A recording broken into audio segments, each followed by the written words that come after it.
دوسرا، قرض پر نقدی نفع نہ لینا یا نقدی نفع نہ دینا، بلکہ قرض دے کر دوسرے بندے سے کوئی اور فائدہ لینا۔ اس کی ہمارے عرف کے اندر مروجہ صورت جو ہمارے عرف کے اندر اتنی عام ہے کہ لوگ اسے سود سمجھتے ہی نہیں، سمجھانے کے باوجود لوگ اس کو سود نہیں سمجھتے۔ اس کی صورت یہ ہے، کسی بندے کو پیسوں کی ضرورت ہے 5 یا 10 لاکھ کی، اس نے کسی بندے سے کہا کہ مجھے 5-10 لاکھ دے دو،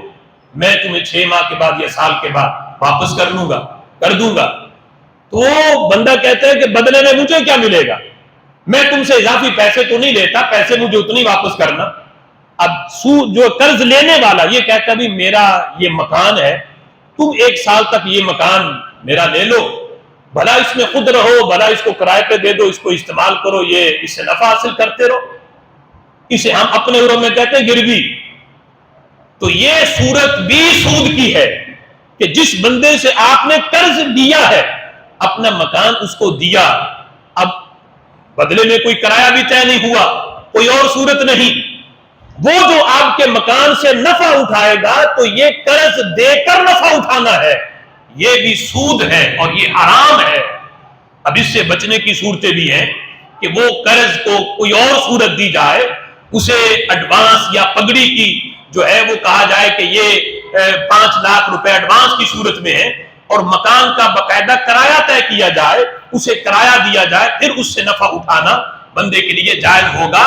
جو رہن شریعت نے طے کیا ہے، یعنی گروی چیز رکھنا، رسول اکرم صلی اللہ تعالی علیہ وسلم نے بھی یعنی قرض لیا اور بدلے میں اپنی چادر کو گروی جو ہے وہ رکھا تھا، یعنی یہ حدیث سے ثابت ہے۔ لیکن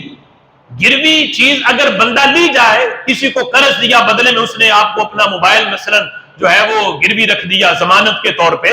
یا کوئی گھڑی اپنی گروی کے طور پہ رکھ دی، یا کوئی مکان دے دیا، یا کوئی دکان دے دی، اب شریعت یہ کہتی ہے کہ نفع نہیں اٹھانا، نہ خود نہ کرائے پہ دیا جا سکتا ہے، تالا لگا کے قبضے کے طور پہ اس مکان کو ضمانت کے طور پہ بندہ اپنا قبضہ اس کے اوپر رکھ سکتا ہے، تاکہ اس قبضے کی وجہ سے اس کا قرض اسے واپس مل جائے۔ اس سے نفع اٹھانا کسی طرح کا بھی یہ حرام ہے، اور یہ سود کے زمرے میں یہ اپنا معاملہ آتا ہے۔ اس کی ایک صورت یہ بھی ہے